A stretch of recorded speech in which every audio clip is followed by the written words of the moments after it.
چکے مل کے ماں باپ بھائی بہن مجھ کو نہلا کے پہنا دیا ہے کفن رو چکے مل کے ماں باپ بھائی بہن دوست موت بھی آج حیرت میں ہے دوست موت بھی آج حیرت میں ہے بس یہی ہے انتظام آخری نعرہ رسالت نعرہ حیدری مسلک اعلیٰ حضرت فیضان غوث اعظم۔ نہلانے کے سلسلے میں میت کو نہلانے کے سلسلے میں ایک مسئلہ یہ ہے کہ آپ جس تختے پر اسے نہلا رہے ہیں اس کو 3 مرتبہ دھونی دی جاتی ہے اور یہ مسائل ہمارے نوجوانوں کو بھی یاد ہونا چاہیے چونکہ ضروری نہیں کہ آپ کا انتقال ہو تو آپ حسن پور ہی میں ہوں، یہ بھی ہو سکتا ہے کہیں اور ہوں، تو کچھ مسائل ہمارے بچوں کو جو تدفین سے متعلق ہیں نماز جنازہ سے متعلق ہیں یہ ہمیں معلوم ہونا چاہیے تاکہ ہم اگر کہیں ایسی سچویشن میں آ جائیں تو اپنی میت کو سنت کے مطابق نہلا سکیں۔ باقی تو غسل میں ایک فرض ہے وہ پورے بدن پہ پانی بہانا ہے، لیکن باقی بہتر یہ ہے کہ سنت اور مستحبات کا خیال رکھا جائے، کما حقہ ثواب مل جائے آپ کو بھی اور میت کو بھی۔ اس کے بعد جب آپ نہلا دیتے ہیں تو میت کی جو کیفیت ہوتی ہے وہ بھی ملاحظہ فرمائیں۔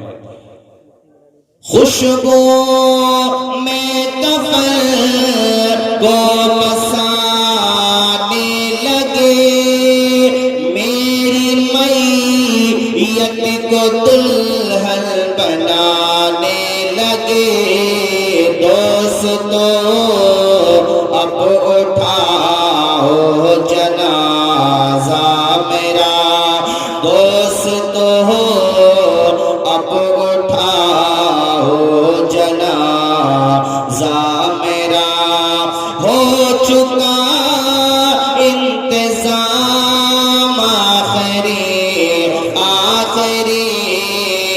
حشر میں پھر ملیں گے میرے دوستوں۔ اور دنیا کتنی بے مروت ہے کہ اپنے عزیزوں کو بعد مرنے کے بھولا دیتی ہے۔ آپ اپنے اوپر ہی دیکھ لیں اس چیز کو فٹ کر کے کتنے لوگ ایسے ہوں گے جو ہر ہفتے میں جمعرات یا جمعے کو اپنے والدین کی قبر پہ جاتے ہوں گے۔ خود محاسبہ کریں، اوروں کو چھوڑیں، اپنا خود محاسبہ کریں کہ کتنے کم لوگ ہوں گے جو اپنے عزیزوں کی قبروں پر جا کر کے ہفتے میں 1 روز فاتحہ پڑھ لیتے ہوں۔ یار مہینے میں چلے جائیں تو غنیمت ہے، لیکن ہاں کچھ اولاد ہے ایسی، کچھ بھائی ہیں ایسے، کچھ اپنے عزیزوں کی قبروں پہ جانے والے ہیں ایسے کہ وہ ہفتے میں کسی اور کام میں تو ناغہ کر سکتے ہیں لیکن قبرستان میں بہرحال انہیں جانا ہے اور اپنی مرحومین کے روح کو اصالِ ثواب کرنا ہے، وہ قابل مبارکباد ہے۔ بہرحال عام مزاج دنیا کا یہی ہے کہ یہ بڑی بے مروت دنیا ہے۔ یہ شعر سنیں، کیسی دنیا ہے مرشد غضب رے غضب، کیسی دنیا ہے مرشد غضب رے غضب، چند دنوں میں یہاں بھول جاتے ہیں سب، کیسی دنیا ہے مرشد غضب رے غضب، چند دنوں میں یہاں بھول جاتے ہیں سب، جس بہانے میری یاد آ جائے تو، جس بہانے میری یاد آ جائے تو، پڑھ لینا کلام آخری پڑھے تمامی حضرات، حشر میں پھر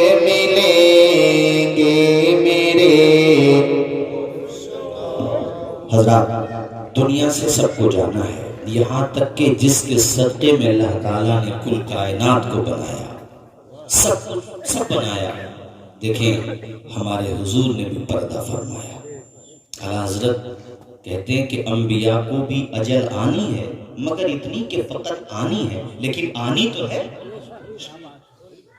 اور حضور نے جب پردہ فرمایا تو سیرت نگار جو طبقہ ہے مصنفین کا، انہوں نے پورا باب قائم کیا ہے، احادیث کی کتابوں میں مستقل ابواب قائم ہے۔ حضور نبی کریم کے وصال سے بڑا غم آل پاک کے لیے، اصحاب کے لیے، اہل ایمان کے لیے اس سے بڑا غم نہیں ہو سکتا تھا۔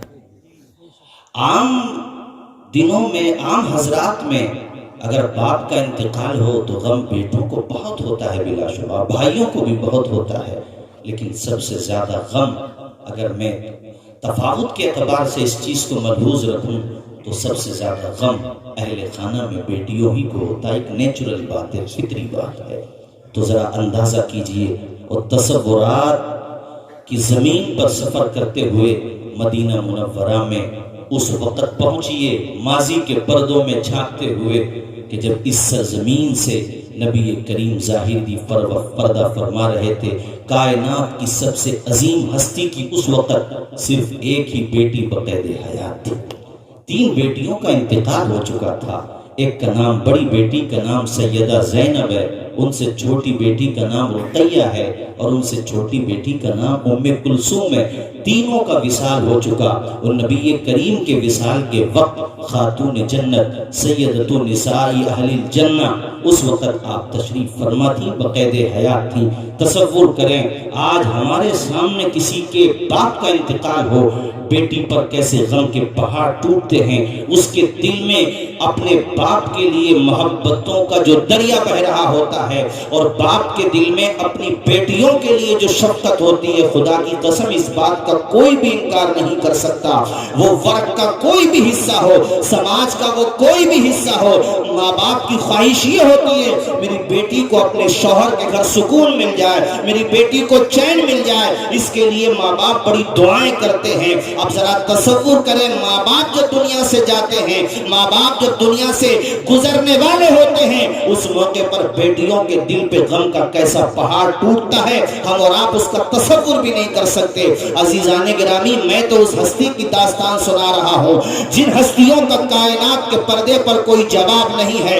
رسولوں میں کوئی جواب میرے مصطفیٰ کا نہیں، نبیوں میں کوئی جواب میرے مصطفیٰ کا نہیں، پورے عالمین میں کوئی جواب میرے مصطفیٰ کا نہیں۔ خدا کے پاس سب سے اونچا اگر کسی کا مقام ہے تو محمد الرسول اللہ کا مقام ہے۔ میں انہی کی بیٹی فاطمہ زہرا کی داستان سنا رہا ہوں، اور وہ بھی اس موقع کے حوالے سے۔ جانتے ہو فاطمہ الزہرا کے لیے حضور کے دل میں محبتوں کے کیسے دریا موزن تھے۔ اللہ کے پیغمبر اپنی بیٹی کو آتے ہوئے دیکھتے تو صحیح احادیث گواہ ہے، میں موضوع یا من گھڑت باتیں نہیں بتا رہا ہوں، بلکہ وہ چیزیں بتا رہا ہوں جو صحاح ستہ کے اندر آئی ہے۔ اور یاد رکھیں اہل حق کو فضائل اہل بیت بتانے کے لیے یا مدح صحابہ کا باب کھولنے کے لیے، ازواج مطہرات کے حوالے سے گفتگو کرنے کے لیے کبھی بھی موضوع من گھڑت چیزوں کی ضرورت نہیں پڑتی ہے۔ ہمارے پاس مستند ذخیرہ اتنا موجود ہے کہ راتوں کے دامن تنگی دامہ کا شکوہ کرنے لگیں گے، مگر اہل حق کے پاس کبھی مواد کی کمی نہیں ہو سکتی ہے، چونکہ حق والوں کے پاس الحمدللہ حق کثرت کے ساتھ موجود ہوتا ہے۔ عزیزان گرامی، یہ فاطمہ الزہرا جب تشریف لاتی تو صحیح احادیث کا مفہوم ہے اللہ کے پیغمبر شفقت اور محبت میں کھڑے ہو جاتے، اور بیٹی جب قریب آتی تو حضور ماتھے کو چوم لیتے۔ اللہ اکبر، قیامت تک کے لوگوں کو پیغام دے رہے ہیں، اے میرے امتیوں، دیکھو بیٹی سے محبت ایسے کیا کرو جیسے تمہارا نبی اپنی بیٹی فاطمہ۔ نعرہ تکبیر، نعرہ رسالت۔ اور بات صرف ایک بیٹی کی نہیں ہے، میرے حضور چاروں بیٹیوں سے بڑی محبت فرماتے۔ یہ سیدہ زینب ہے جن کا نکاح حضرت ابو العاص سے ہوا، دوسری بیٹی رقیہ ہے جن کا نکاح حضرت عثمان غنی سے ہوا۔ انتقال ہوا تو حضور پاک نے تیسری بیٹی ام کلثوم کا نکاح بھی عثمان غنی سے فرما دیا۔ مولا علی شیر خدا سے مروی ہے، بہقی شریف میں روایت ہے، اللہ کے پیغمبر کے حوالے سے مولا علی شیر خدا فرماتے ہیں کہ حضور نے فرمایا علی، میرے